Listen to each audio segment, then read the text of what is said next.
Good morning on this Wednesday, the 26th of August. And this morning I'm on the beach at Woodgate. This is a little beach community just south of Bundaberg. And it's just wonderfully quiet and place of healing and restoration, which leads into today's reading, which is Matthew chapter 26, verses 6 to 13. Jesus was in Bethany at the house of Simon, a man who had suffered from a dreaded skin disease.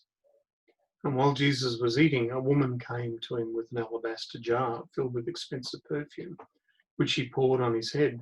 The disciples saw this and became angry. Why all this waste? They asked. This perfume could have been sold for a large amount and the money given to the poor. Jesus knew what they were saying. He said to them, why are you bothering this woman? It's a fine and a beautiful thing that she's done for me. You'll always have poor people with you, but you will not always have me. What she did was to pour this perfume on my body to get me ready for burial. Now I assure you that whenever the gospel's preached all over the world, what she has done will be told in memory of her. Now, it's an interesting story. You know, we have this moment of healing and restoration. We know that Jesus is sharing with somebody that he has ministered to, that he has healed. He's living with him.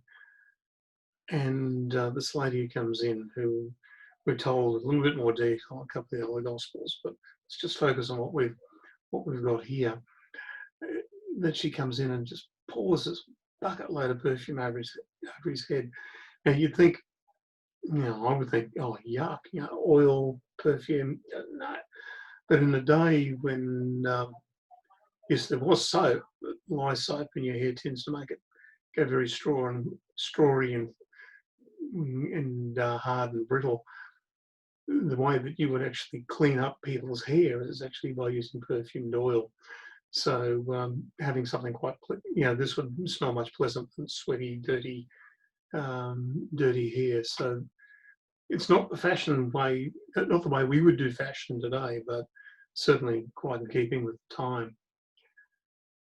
But the fact was, it was quite an expensive and generous act.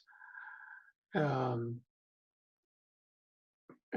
more than a bit over the top. And what Matthew tells us is all the disciples thought this. One of the other Gospels I know mentioned is Judas he got himself in a particular snit over it, but they all thought it was way too extravagant. What was going on here? Is this fangirl expecting more than just an expression of gratitude? Jesus saw it as no more than an expression of gratitude and preparation of what was to happen, even if the lady didn't understand, and especially even though the disciples didn't understand. There are times when it is just good to spend our time with God. As I've been talking to students over the last couple of weeks, people are saying, oh, but I haven't been able to do this at church or that at church because we haven't been able to meet. I said, yeah, but how about your time with God? How's that going? Oh, in spades. We've been doing heaps of that. We need to spend that time. I'm conscious of it, even as I'm preparing these videos, as I prepare to teach during the week, that it is really difficult to find the time just to spend time alone with God.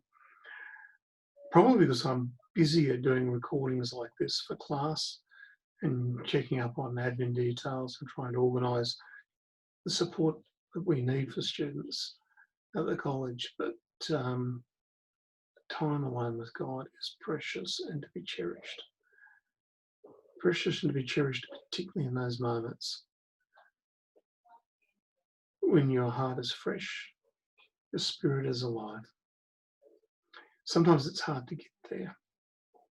And this picture reminds me that this was at a time when I was totally exhausted.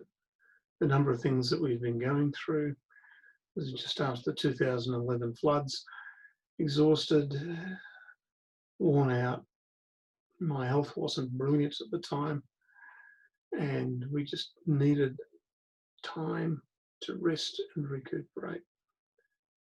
So I had a bunch of videos, which I enjoyed watching, but spent a lot of time in prayer and just walking and absorbing God's good nature around me, and just delighting in what it is that God had given to me.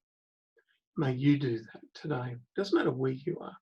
Find the moment to lavish on Jesus and let his joy fill your heart. Amen.